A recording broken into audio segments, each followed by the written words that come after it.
Okay, welcome to the Swing Trading with Cycles channel. It's November 15th. It is about 2 p.m. We're going to do one of our single stock editions today. We're going to look at Netflix.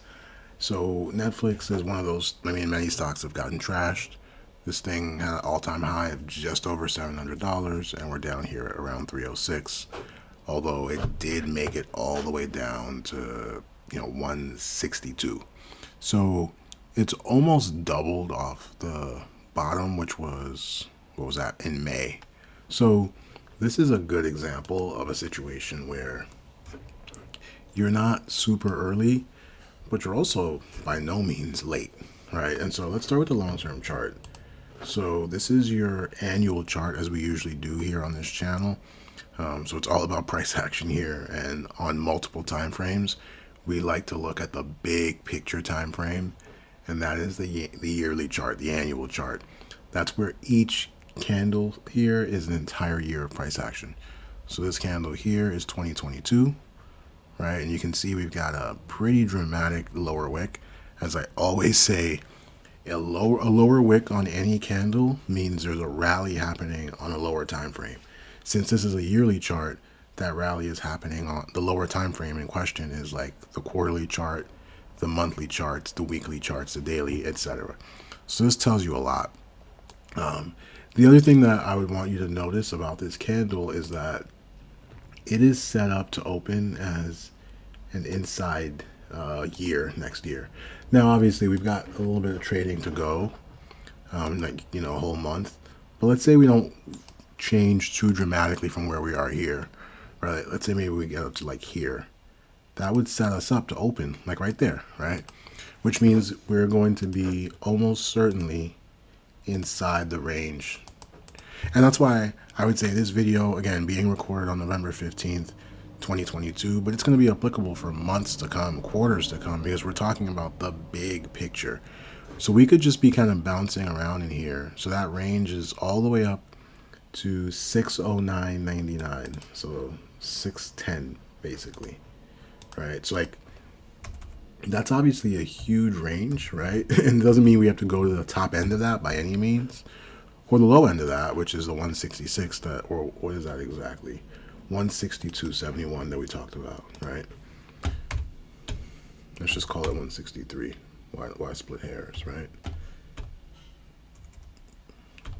So we're like basically in the middle of that range, kind of, sort of, right? And again, a lot of candle to close because we have an entire, all of next month and the second half of November for this candle to close to see how it's going to look. But we can pretty well assume it's not going to go green, right? We'd have to get above the opening price. That would be 605. We're not going to get there. And so we're probably going to just end up somewhere here, and then you're going to watch for a break above that, and then we're off to the races. Now, of course, this is the annual chart. This gives you the big picture trend, but you need to zoom into lower time frames to see what's actually happening to get some actionable signal. And I'll just call out that this chart starts back in 2002 when this thing went public.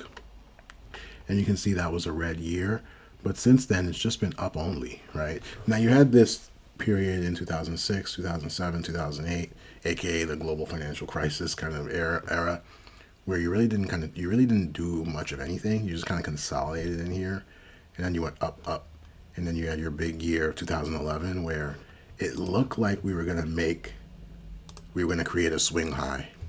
That's an important concept. A swing high, as I always say, like you'll see in the videos on this channel, we focus on that, swing highs and swing lows. That's when a candle makes a new high, and then the subsequent candle makes a low, right? So this candle made a high, and if this candle went below this one here, that would make this candle a swing high, because you could see this candle is below it, made a new low, and this one wouldn't. So in essence, we needed to kind of get below this low to make this essentially the start of a downtrend. That never happened, but that's an important concept, that kind of almost like the counterfactual.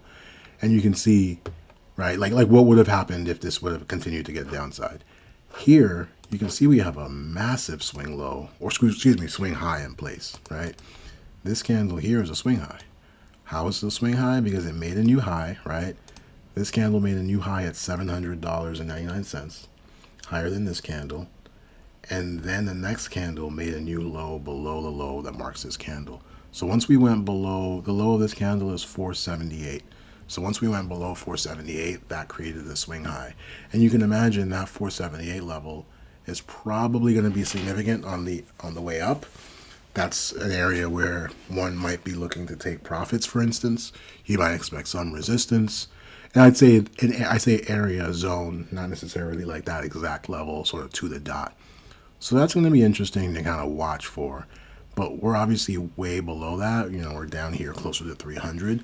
But that tells you there's quite a bit of upside there potentially. And again, this is all just looking at the annual chart. We're going to zoom in to the lower time frames.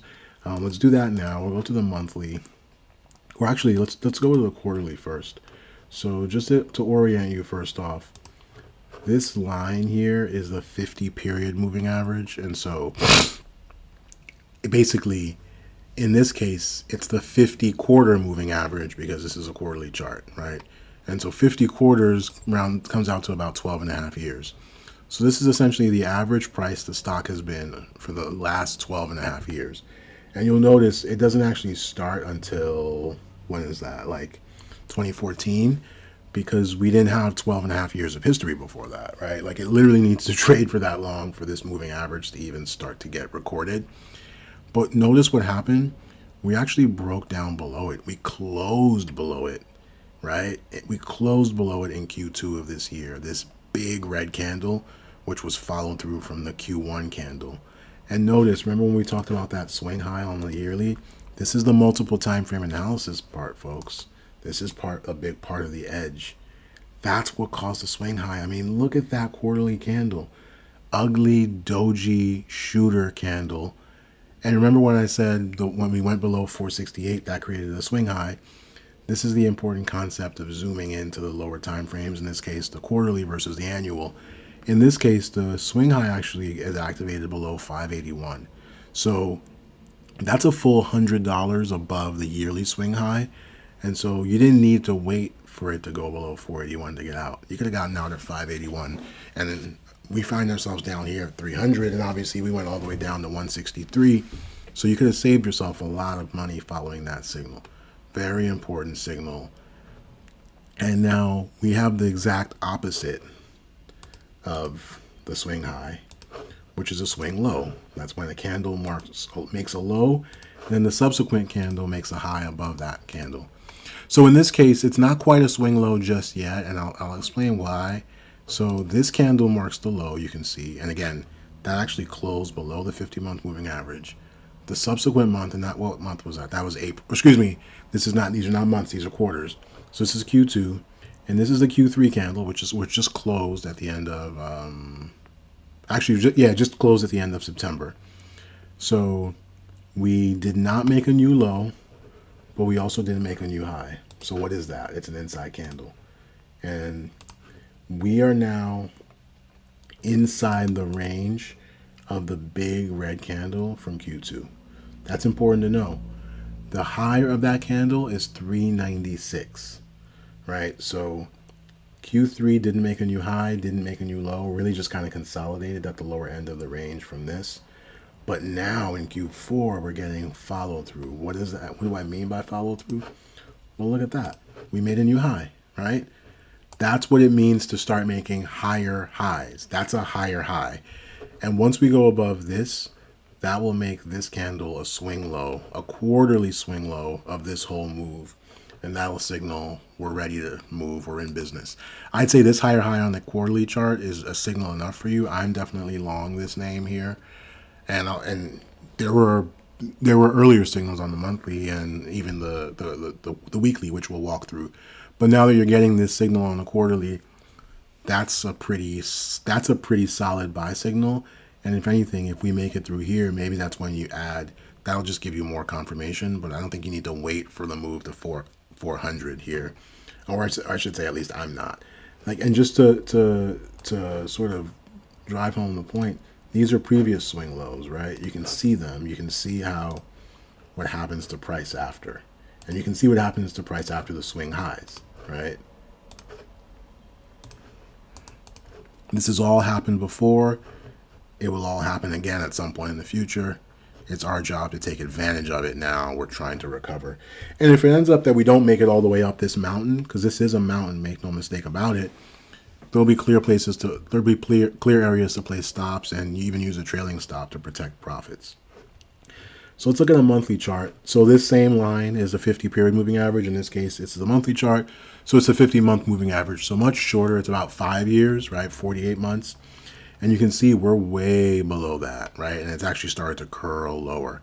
So that is actually right now moving lower. So it's gonna keep getting lower as time goes on until price crosses above it. So the point is, it's not going to stay where it is, but right now it's right around 395, which is that level that we just talked about. And you can see that range that we drew for the quarterly candle. You can see it on the monthly chart. That's the multiple time frame analysis, folks. When you add these three candles together, that gives you your quarterly candle, and that's your other quarterly candle, and this is your current quarterly candle that's yet to form. The third candle will form, and that will give us our Q4 candle, Q3 candle, Q2 candle, and that's our Q1 candle. That's your swing high month, right? That swing high that we talked about on the quarterly, that's how it looks on the monthly, right? And in this case, same level, about 583, right? So that didn't give you an earlier signal per se. And if you think about it, this thing from the perspective of like a new long-term cycle, this would be month 1, 2, 3, 4, 5, month 6, right? And just think about that in the sense that like this cycle, right, had a rally that lasted, what is that, 18 months, right? This cycle went all the way up here, right? That's another swing. Like I didn't mark that, but that's a set of swing highs and swing lows. What I'm doing here is just look at historically the length of the rallies that we've had, right? So this rally went all the way up here. That's 25 months. Even if you counted it, you were conservative and you counted it to here, that was 10 months, right? So like at month 6 of a new long-term cycle, which is what I believe this is, that's relatively early. And most importantly, you can just walk your stops up, right? Like, once we get past November, which is this candle, you can move your stop, right? Like, so you can continue to kind of just walk it up. Right now, I have my stop at 288, for instance, and if we can make some more forward progress, I will be moving that up. And if we look at the weekly chart, same kind of picture. I won't belabor the point here. This 200-week moving average, also important to note. It's also right around 395. So a lot of things are pointing to this 395, 400 area, which is nice upside from here, especially if you have a stop that's like 20 points lower. So that gives you a nice 5-to-1 ratio. So that's your weekly. And I will say this is definitely possibly a bear flag, right? Like this is a really dramatic move. I don't know that we're going to get to all-time highs anytime soon, but there could still be a good 40, 50, 60% upside in a pretty good risk-adjusted way. Last, I want to look at the daily because there's some gaps going on here that are important to understand those dynamics. And this thing gaps a lot because of earnings, right? It usually reacts pretty violently to earnings. So you can see this was a gap down from April, right? Where we gapped down, let's see, call it 87 points, 85 points. And we still haven't closed that gap, right? That gap, the underside of that gap is at 333, right? And so you would expect that we're going to at least first close that one, right? But what I will point your eye to first is this most recent gap that we had.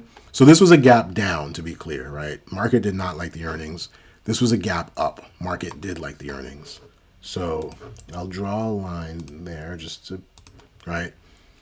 Notice what happened. We gapped up. We made a little bit more forward progress. This is a daily chart. And then we had a swing. We encountered a swing high. Boop, right? Once this candle went below this low here, this was confirmed as a swing high. And then we just started rolling downhill. Where did we stop, right? That's not a coincidence. Not exactly at the level, but right above it, which is actually bullish. It means we didn't even make a new low. And then we just reversed higher. So right around that 250 area became a pivot point. And then we just went do do do do do do do. So today we're consolidating. This candle yesterday had a lot of upper wick. So this candle yesterday did make it to, right, it got made up to about 311. So still haven't tested that 330 area. But you imagine we're consolidating and about to, and I read these 4 days as a new cycle, right? Or maybe it's these 6 days, right? Maybe this was your cycle low, like this little cluster of lows, right? Like you could easily see this whole thing being a short cycle that ended here, and now we're moving up. Also note, we're above the 200-day moving average. We actually retested it with that little move back down that filled this gap. And that, again, that's an important concept. Whenever you see a gap, it's probably going to get filled in the same way that this gap is probably going to get filled, right? Like gap downs and gap ups tend to get filled, right? And so I do think that there, again, like you can even see on this chart, depending on how conservative you want it to be in terms of, like, you can give this thing a lot of room to run in terms of stops. Like you could place your stop, like, that's why my stop is right below the low from yesterday. Not right, quite there, but just in that area, just like below 288. I like to give it a little bit of room, right? But you could see a world where we even get down there and it's a false breakdown, right? So something like, you could even see, so we did this, you could even see something like that, right? And then we just move. So I'm prepared to get back in the trade if my stop has been too tight. But I do think this presents, again, good risk reward, at least to about 400. And we'll kind of see how price reacts when we get there. And, the signs do suggest that we have made a long-term cycle low. And there's definitely fundamental catalysts with the advertising business kicking off. And advertisers actually do want to work with them. There's definitely legs here. So I am long. And I will be continuing to update this name on this channel. So thank you for watching for now.